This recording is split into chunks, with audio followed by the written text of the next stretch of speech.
Hey cousins, happy Thursday, as much as it can be considering yet another tragedy has sent shockwaves through our country.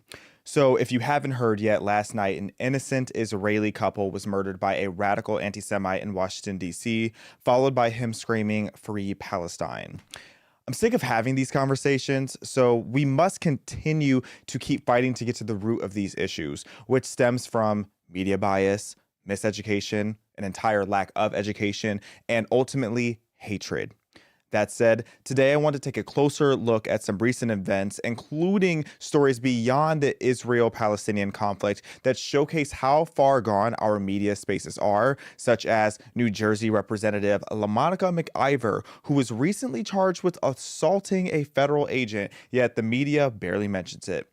We'll also examine what happened last night in DC and what I think needs to happen next. Until then, y'all know the vibes. Be sure to like, comment, share, send in your super chats, and subscribe. Welcome to Respectfully.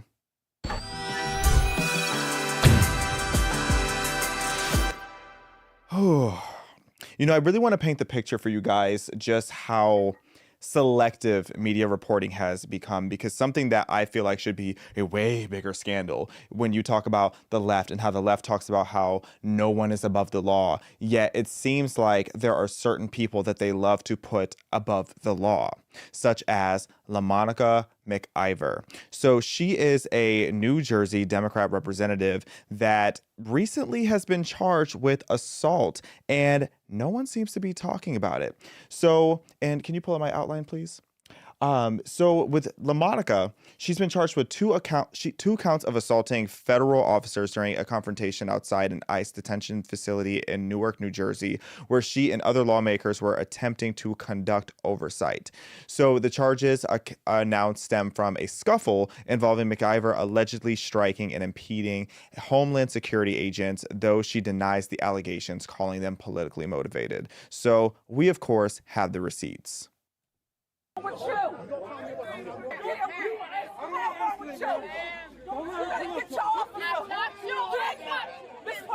All of it. And that's her in the red jacket. Let your hand go for her. What?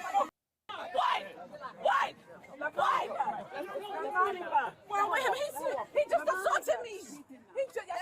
Let's just walk on this. I am filing a complaint. All right. I am filing a complaint. Listen to me. I'm filing a complaint. You don't dare talk to a congresswoman like that, and you got to put your hands on me. You will pay. And if you run it back, there's so many videos from different angles where you can see that she is the one that's pushing and shoving and getting in the way, because no one would have to move you. These ICE agents would not have to move you if you weren't in the way. Okay, so here you have a literal Democrat official, a United States representative that is acting like she doesn't understand how authority works, putting her hands on these agents. Like, look at her. Like, she is completely out of bounds here, yet she wants to sit here and act like she's the victim in this situation. Let's be so for real, okay? How dare you? How dare you as a U.S. representative get mad at these federal agents for doing their job? Maybe you should go and get to legislating and sit in your little chair and get to work instead of sitting here fighting with these federal agents. Now, why I really want to bring this up before we even get into the tragedy that just happened last night is I want to talk about how the media is covering this up. So CBS at least barely acknowledged it, but this is what CBS had to say. We could see those charging documents as early as this morning in this case of 38-year-old LaMonica McIver, a first-term Democrat from New Jersey. The video from earlier this month outside the Delaney immigration facility shows the confrontation with federal agents, McIver, a couple other members of Congress, acting like a linebacker, and Newark Mayor Ras Baraka. The group was there for a routine inspection of the facility, but after Baraka was arrested, the scuffle ensued. McIver calls this a purely political prosecution and says it was the agents who created an unnecessary and unsafe confrontation. The misdemeanor case against Baraka was dropped Monday by the U.S. attorney. She said for the sake of moving forward, but at the same time, the U.S. attorney announced this assault prosecution of McIver. The Department of Homeland Security argues the group stormed the gates and that no one is above the law, but Democrats are rallying behind McIver. Gail, they're saying this is an attempt by the Trump administration to intimidate members of Congress.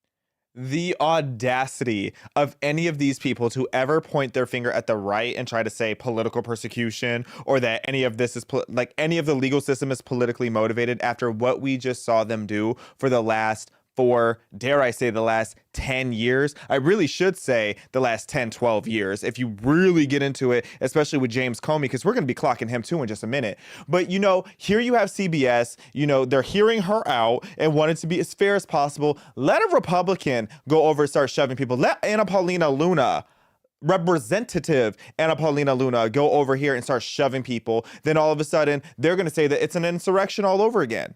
But this woman here, she's above the law. Then you have outlets like ABC, and I doubt MSNBC really said anything, but most of these outlets aren't saying anything at all. And if they did say something, they're very much softening the blow and giving this sympathy and this empathy to LaMonica as if she is not the one that is literally breaking the law here.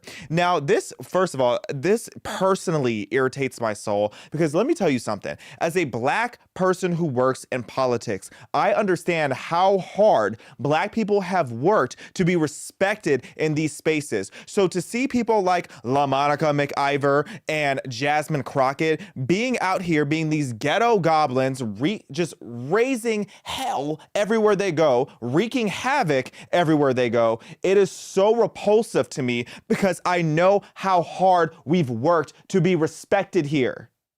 Okay, I'm sick of seeing when we do have Black representation in these spaces and in these industries that are not easy to get into. Why is it that so many of the people, typically representing the left, are ghetto? Out here fighting with federal agents? Are you serious? Okay. Jasmine Crockett and LaMonica McIver, you need to remember that you are United States representatives, not representatives of the United States of Section 8. Okay, I'm sick and tired of this, but the media barely is talking about this. This would be a scandal all over the place if Representative Anna Paulina Luna or if even Senator Katie Britt went and did something like this. It would be everywhere.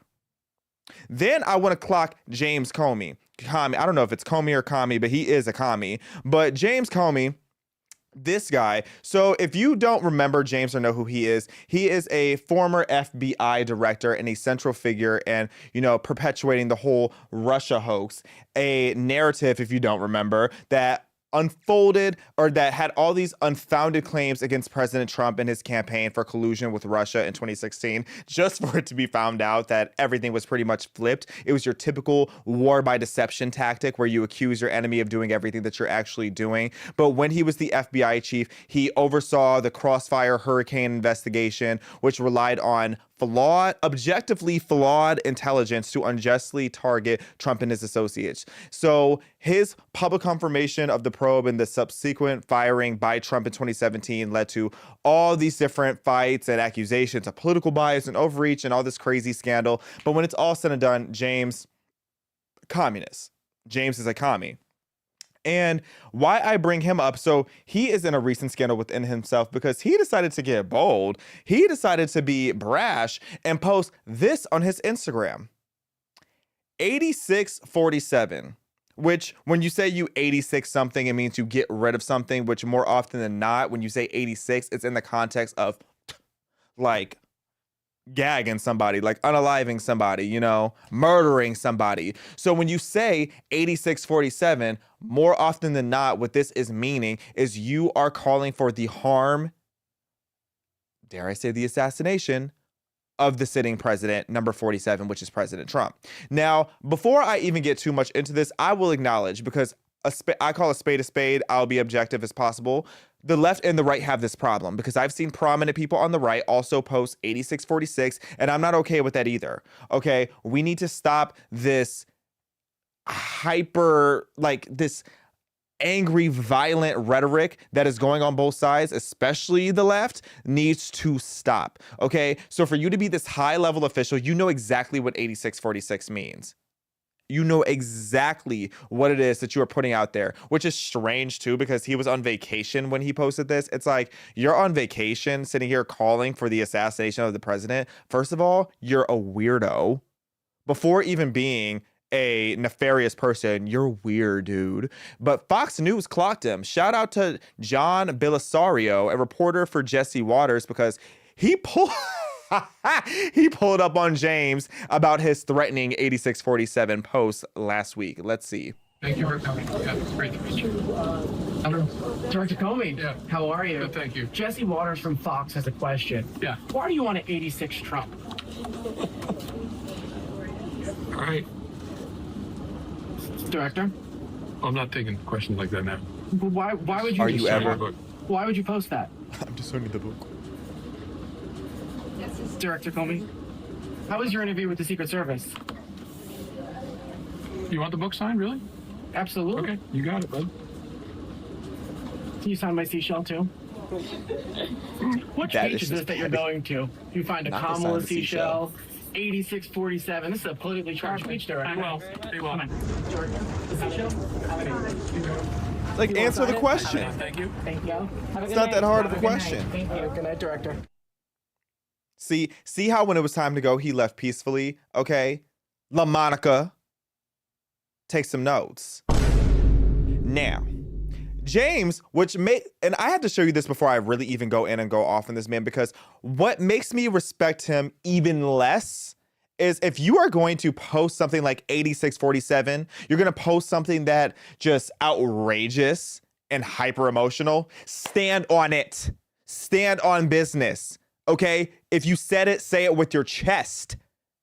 But here's James, when he was asked about what does 8647 means, nothing will prepare you for the lie he's about to tell. Beach. What happened? You were walking on the beach and you saw this on the beach? Yeah, my wife and I, Patrice, were walking on the beach and saw those numbers in shells on the beach. And You didn't do this, somebody else did this. yeah, somebody else did it. We were on a walk Yep. preparing for this week, Right. the rollout of my book. Yep. She looked at it and said, why'd someone put their address in the sand? All Me right. when I lie. And then we 8,000 stood at Lying it, in trying to 4K, figure, looked at lying it, in trying to figure 8K. what it was. And she'd long been a server in restaurants. And she Yeah. said, you know what I think it is? Yeah. I think it's a reference to restaurants when you would 86 something in a restaurant. Right, I it's off said- the menu. Yeah. I said, no, I remember when I was a kid, you'd say 86 to get out of a place. This place stinks, let's 86 it. I was a bartender. You would 86 a customer if they were getting drunk. Like, let's 86 them. Let's, like, give them a low-proof alcohol, something like that. Yeah. And so I said, I think it's a clever political message. And she said, you should take a picture of it. I said, sure. And then she said, you should Instagram that. And boom.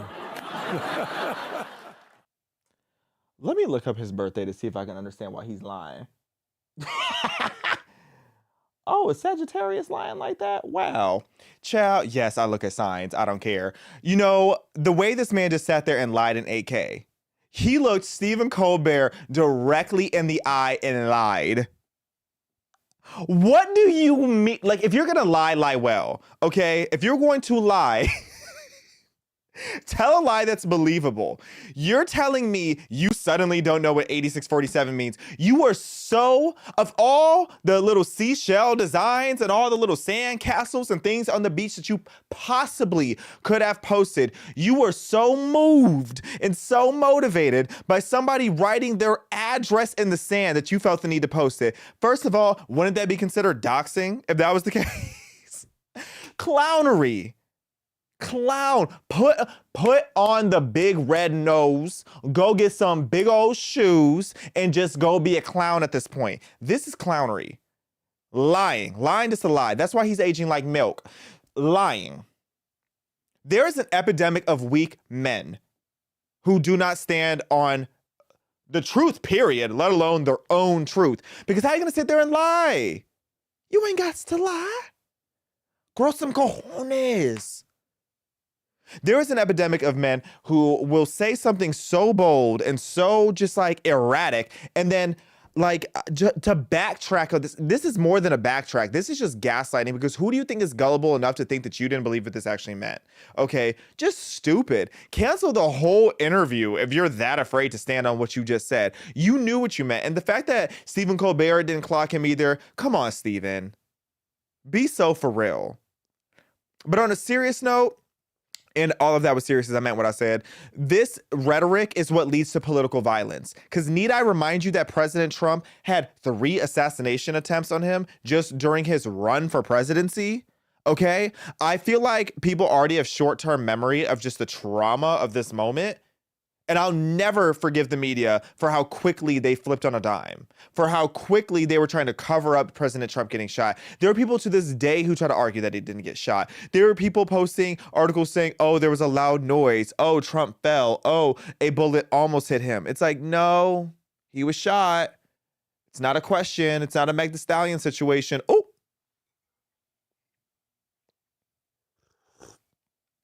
We're not going to be talking about Meg, not until I get some more receipts, because I'm all over the place. Because one day I'm free Tory, the next day I'm like, maybe he did shoot you, but I don't know.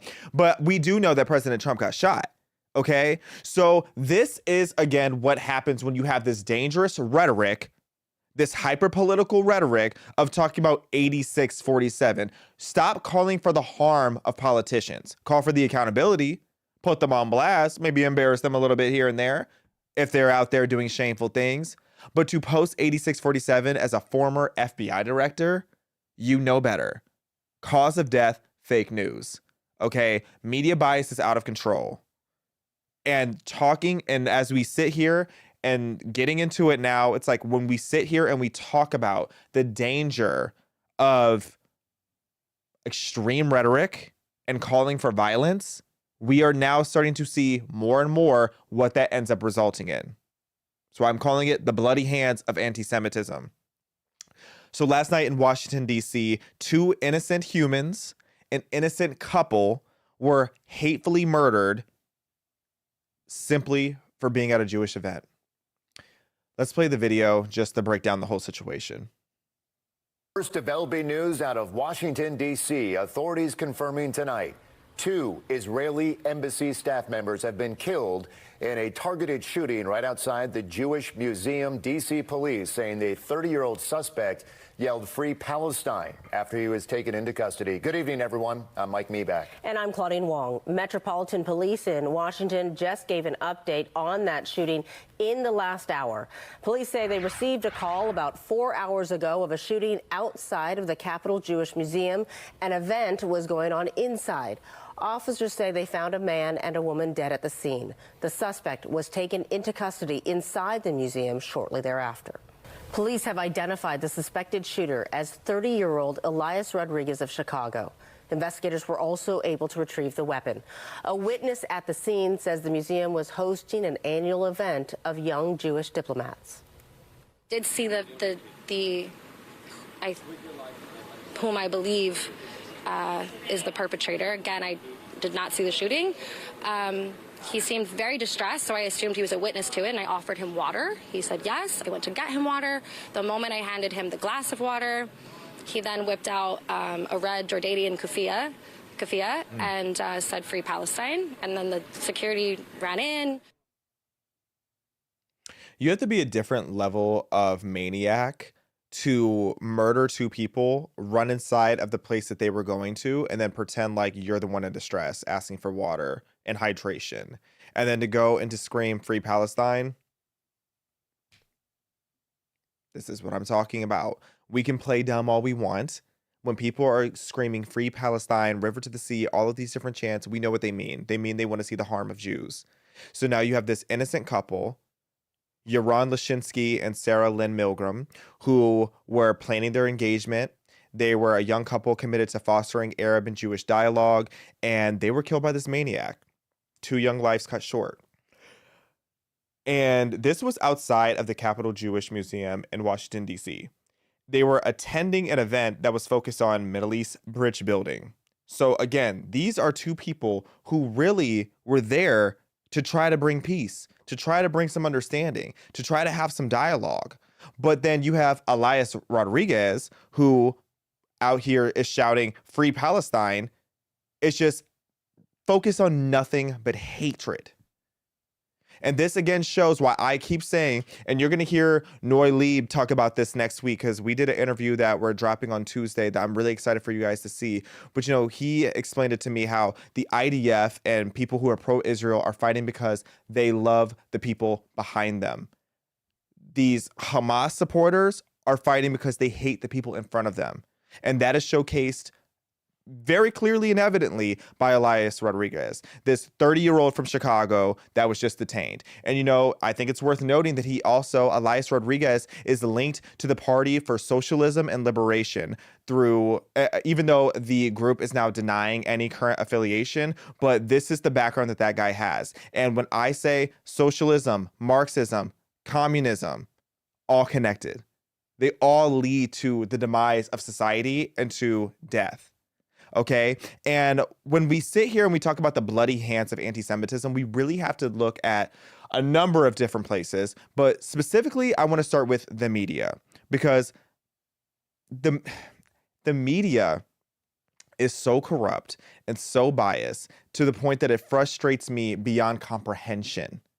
Shout out to Jonah Plott. He has a podcast called the Being Jewish Podcast. He posted this today, and I thought that this was a really good demonstration on how this cycle tends to work, how blood libel spreads. So Hamas terrorists fabricate anti-Israel data. They send it over, and then it's reported by the Gaza Health Ministry, aka Hamas. Then it is parroted without qualification by groups like the United Nations.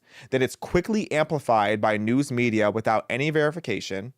It spreads across social media by eager anti-Israel users. And then Hamas encouraged by successful communication strategy. And then the cycle starts all over again. So we see this cycle that continuously happens, this vicious cycle of it can be as fake as the news possibly can be. But once it starts in the cycle and you're trusting the source, which is a literal terrorist organization, to be the ones to relay and play telephone, it goes to United Nations, it spreads. And then even when they try to walk it back, nobody cares about the truth. Okay, so when we talk about the UN spreading lies, I want to show you a specific example. Do we have that? Yes. So this is an example of how the UN spreads a lie and the media amplifies it. So can we zoom in on that really quick? So you have the UN. So Middle East Eye, they made this just like a day or two ago. They put out a statement, 14,000 babies could die in Gaza within 48 hours without aid. The Guardian, first thing, UN says 14,000 babies could die in Gaza in next 48 hours under Israeli aid barricade. The claim was false, but almost no one corrected it. The truth never got the same reach though as a lie. I believe it's a stat that the truth is 7 times slower than a lie. And I really would dare to say it's much slower than that, because then you scroll down a little bit and you see the real truth starts to come out. You see the United Nations retracts aid chief's claim that 14,000 Gazan babies will die in 48 hours without aid. Then you have Business Times. UN walks back claim that 14,000 Gazan babies face death in 48 hours, citing misinterpretation. Oh, what a surprise. What a surprise. This blood libel has deadly consequences. Okay? That cannot be emphasized enough. Was there anything under that? I think there was another section, right? Or am I tripping? Can you zoom out of it? You see the Jews were murdered section? Oh, sorry, I'm tripping. So yes, the Jews were murdered. So when you look at this lie that was spread, this lie that made everybody much more emotional, this lie that made everybody more extreme, then people go and they run with that and then they start taking action. Similar to the way I say, all the rhetoric that was calling President Trump a Nazi, that is the reason, that is a driving reason why there were people trying to murder him, because that's what happens when you spread these kind of narratives. So when you have this narrative out here claiming that 14,000 babies are about to die in Gaza, even though it was retracted, people don't pay attention to the fact that it's retracted, because people allow fear to drive them much more than they will allow the truth to drive them. So then you see Jews are murdered. You see the situation where we just had this couple that was shot and killed in front of the embassy. This is how this works almost every single time. And I am not saying that Israel is perfect, but the things that they get accused of, even when it is walked back or debunked, people still run with this narrative. And it leads to the hatred and the anti-Semitism and all the chaos that we have been continuously seeing. And just a matter of fact, this whole narrative about Israel holding aid, which in my opinion, I think they should be. In my opinion, I wish they were holding the aid. I'm not even going to cap to you, because what do you mean you're in war with somebody, but you're still giving them aid? Because to me, that's crazy. But that's why y'all don't want me to be their commander-in-chief, because I'm pressing that big red button every time I have a reason to. But the truth is that depending on where you look, tens of thousands, if not hundreds of thousands of tons of aid have gone into Gaza since October 7th.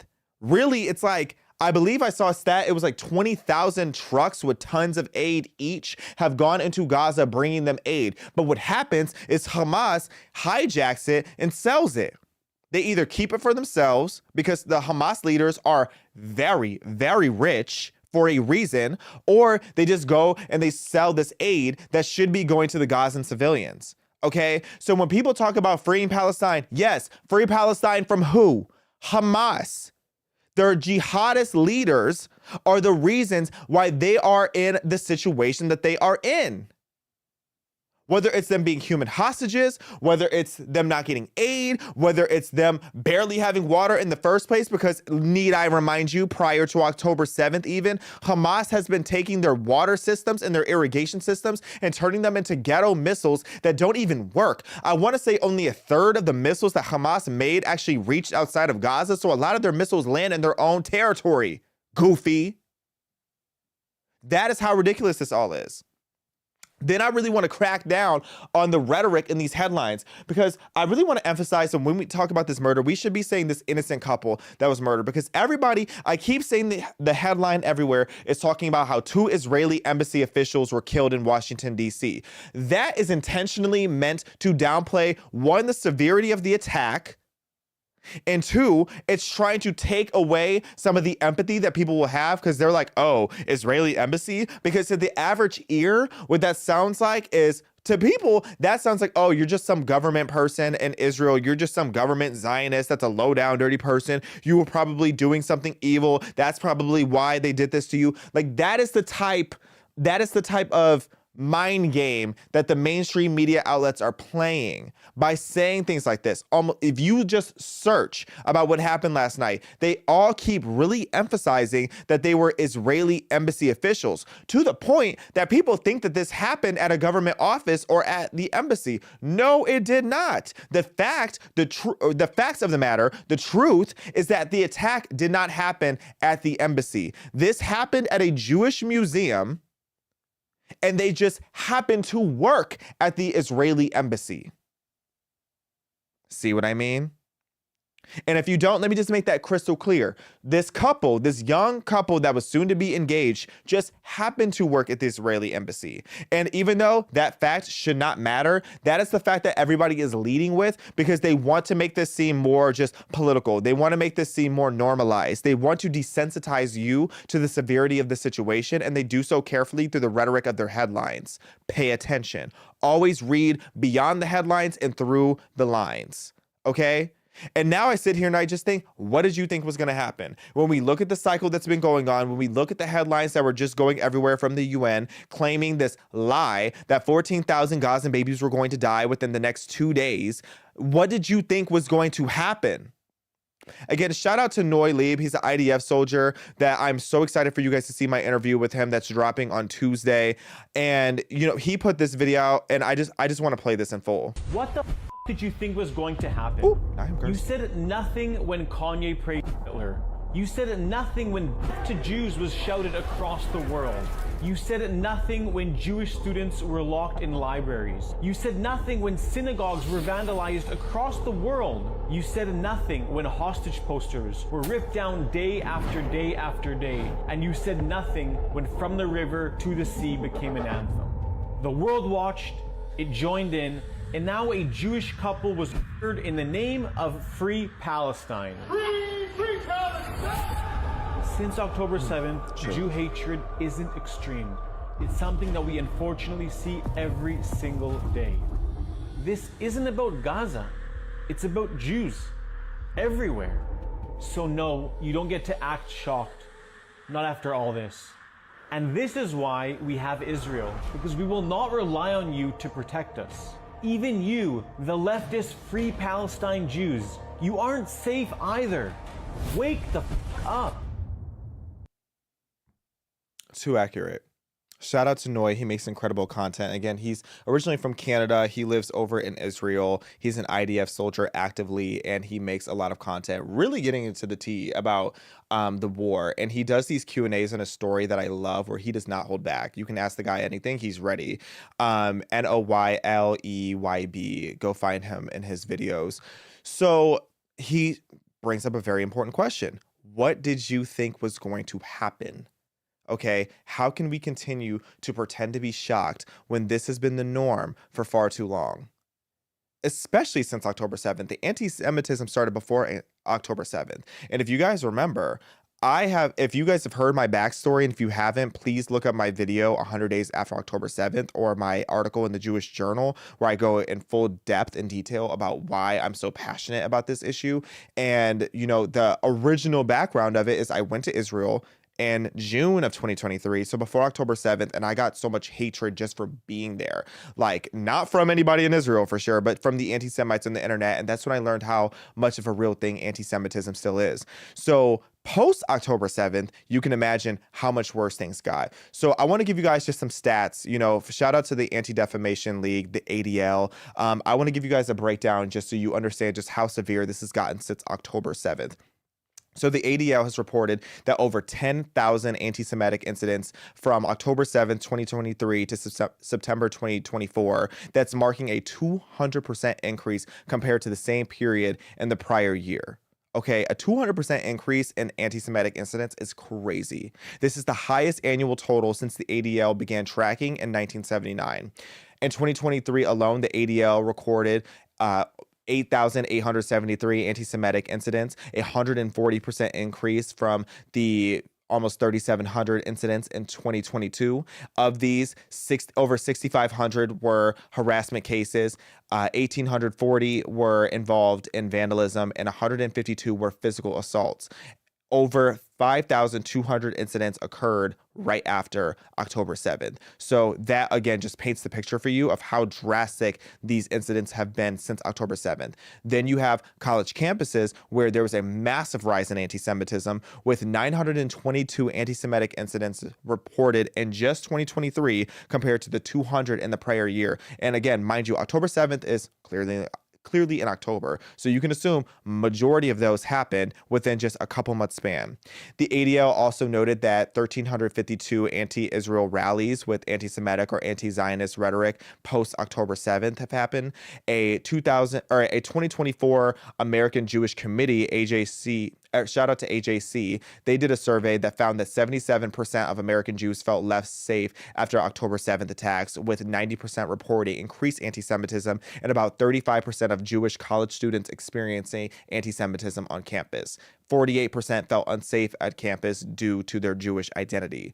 So again, I really want you guys to see it. Oh, and one more for you guys. FBI data shows that anti-Semitic hate crimes rose 36% from 2021 to 2022, and with 2023 seeing even further increases, particularly in cities like New York City and in Los Angeles, and in LA, there's a 48% rise.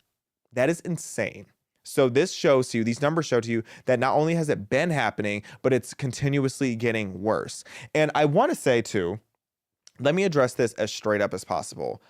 I have had a lot of people try to say to me that anti-Semitism is the new BLM.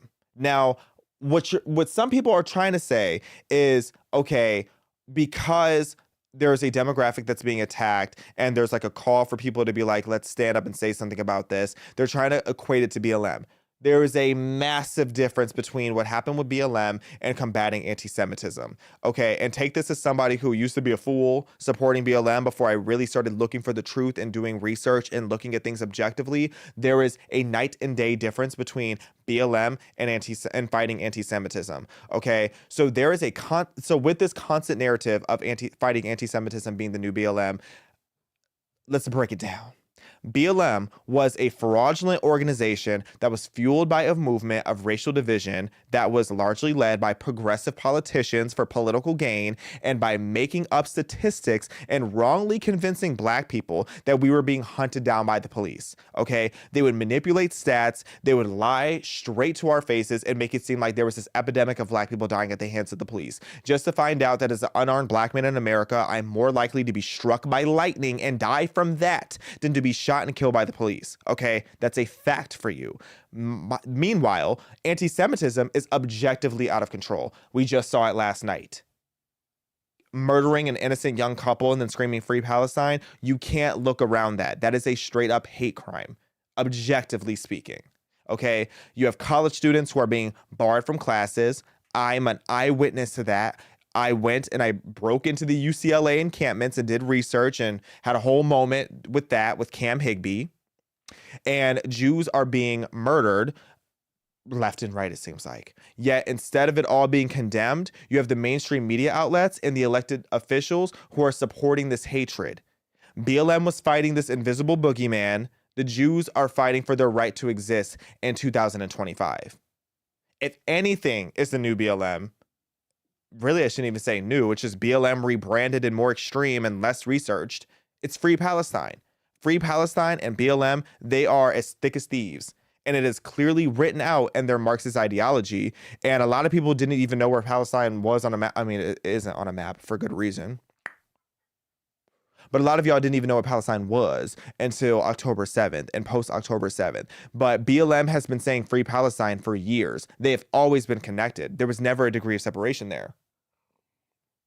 The intensity of the hatred towards Jews is a very real objective thing.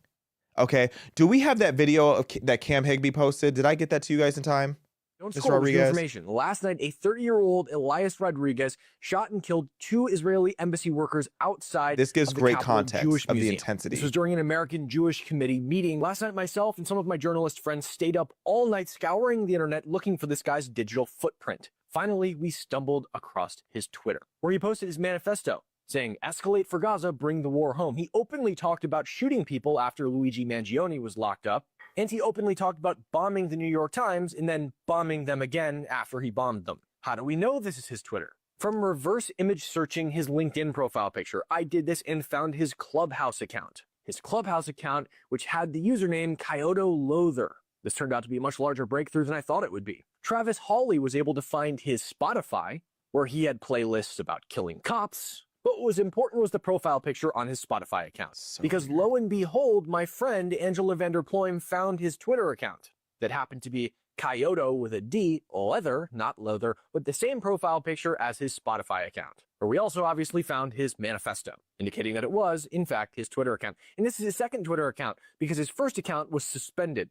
Here it is with the same username he has on Clubhouse. On Clubhouse, he frequented spaces about hacking the U.S. Air Force. How did he get away with talking about these things on the internet without being investigated by the FBI? It's because everybody in the anti-Israel movement talks about escalating, bringing the war home, intifada this, intifada that. Violence is justified. Resistance is justified. These are threats of violence. They should be investigated. People who make those threats should be held responsible. But since so many people do it, they aren't. Because they aren't held responsible, they continue doing it. Because they continue doing it, there is an overflow of violent threats against different institutions, and it is difficult for intelligence agencies to decipher which threats are credible and which aren't, which allow credible threats to fall by the wayside, like Elias Rodriguez, for example. People who make violent threats of terrorism should go to jail. That will certainly thin out the herd on people that are making uncredible threats.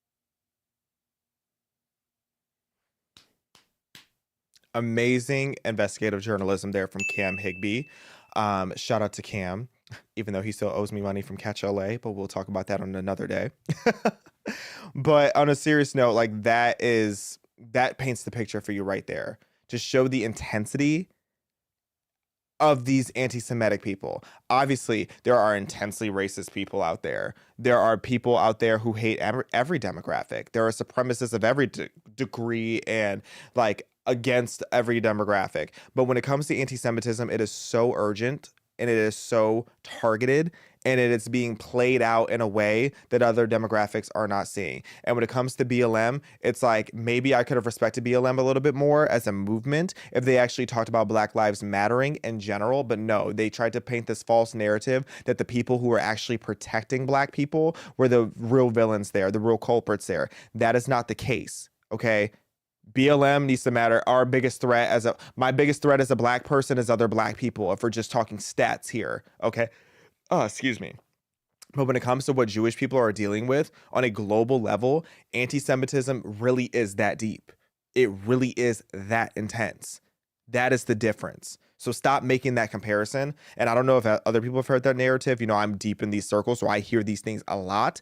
And it's very frustrating to me that people do not see the difference there. So again, great work there by Cam Higbee. And, you know, I want to talk about universities, especially in the way that universities are normalizing all of this. You know, I believe we have a clip here just as a reminder of what college campuses have looked like recently when it comes to Showing anti-Semitism. you video from 1 year ago. It was in the overnight hours here outside of Royce Hall when pro-Palestinian and pro-Israeli demonstrators had violent clashes. Those clashes would lead into the next night in the overnight hours of May 2nd, and the breakdown and the teardown of what had become a large pro-Palestinian encampment just outside of Royce Hall, something that NBC4 covered extensively and live throughout those overnight hours. Yeah, so I believe when I was at UCLA with Cam, it was right before that. And I think that's also around the same time that Cam was there and got bear maced. That's how violent these Free Palestine people are. So this is a college campus, mind you. Like the fact, like this isn't just like out in these streets. This isn't some local hood. This is a college campus. This is UCLA. People fight very hard to get into UCLA. So for this to be at a more prestigious, high-end university, that is terrifying. But it really goes to show what the culture is like on these campuses. And since October of 2023, U.S. universities have seen a 321% increase in anti-Semitic incidents, with Jewish students reporting harassment, these chants from river to the sea, which is literally talking about eradicating their entire people, and very direct threats. Okay, Jewish students over at Columbia University have been facing these chants like "Go back to Europe," and with Rutgers students being threatened for holding Israeli flags. I just saw a video from Santa Monica. I wish I got it to you, Mr. Rodriguez. This video I just saw the other day on TikTok of these kids just walking down in Santa Monica, and there's people running up to them screaming at them because they're wearing a Star of David. Okay, this is the reality of what's going on here.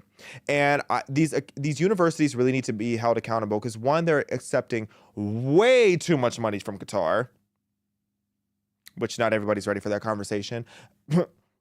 Way too much money from these foreign influences that is promoting this extremist rhetoric against the Jewish community.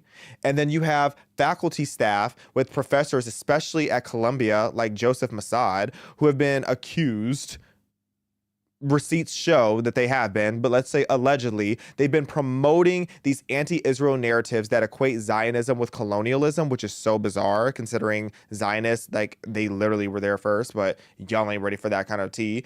But or my audiences, my cousins are, but you know, the general public, they're afraid to have the conversation about the truth and the reality of Israel, which is not like any other land in this world. Like that is literally the most sacred place in the world.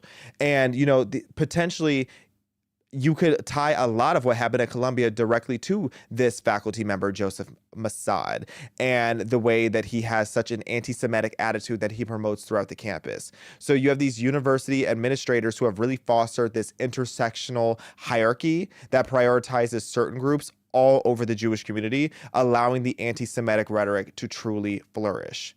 It is out of control, and enough is enough. The universities have blood on their hands, and the biased media has blood on their hands. And really, these Congress people who are not taking action have blood on their hands, okay?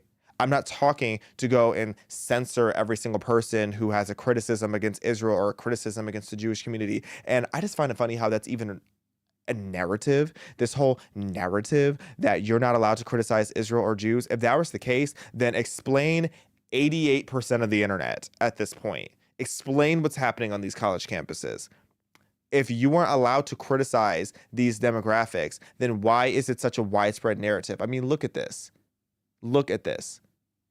The obsession of hatred towards Israel and the Jewish community is wild to me. I also want to show you this clip from Charlie Kirk, when he's sitting down with one of these kids who desperately needs to be woken up. This is how these college students are being indoctrinated. There is no justification for the murder and mutilation of thousands of innocent people and children. Well, let's futile. Let's zero in on it. There is no justification, Mr. Kirk, for invading hospitals, for bombing innocent populations and dragging out a war which is damaging Israel and the West's security. You've made that point, but... Well, it's not a point, it's a moral truth, isn't it? Okay, yeah.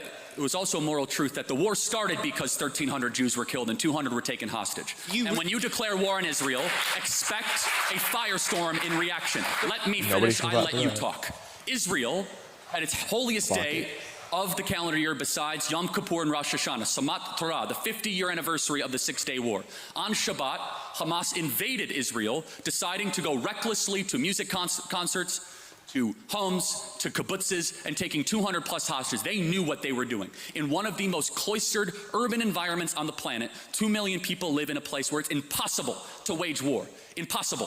Where they wear civilian clothing, they violate every tenet of the Geneva Convention, and the IDF, when they do something right, they get no credit. When they do life-saving surgeries of a Gazan child, they get no credit. When they drop leaflets, they get no credit. But when they happen to bomb a place where they are operating their military from, which we now know from third-party verified sources, hundreds of Hamas military operations are in mosques, schools, and hospitals. I'm sorry, the country where they were living in relative peace on October 6th, that all of a sudden we had a war and Hamas started the war. And I don't see people that were really upset about the 2 million Germans that were killed in World War II, civilians. A tragic truth of war is that civilians die. I don't like it and you don't like it. And they brought it upon themselves. The only operation and entity to blame is the leadership of Hamas, not the Israeli government, for fighting this defensive war after they were invaded. There is a good guy and there is a bad guy. I honestly... Isn't that the morality of a child? Well, hold on. That's all you have to say.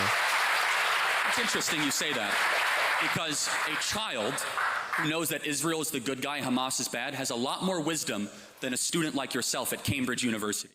Oh, and that's how you clear an anti-Semite. I don't know who that child is, but he learned today, hopefully. These kids need to be woken up. They need to be reminded the truth. I mean, a lot of these kids literally just have not heard the truth. And it's really scary that the higher you see these kids being educated, the more they're indoctrinated about, transgenderism and radical Antifada and all these different things.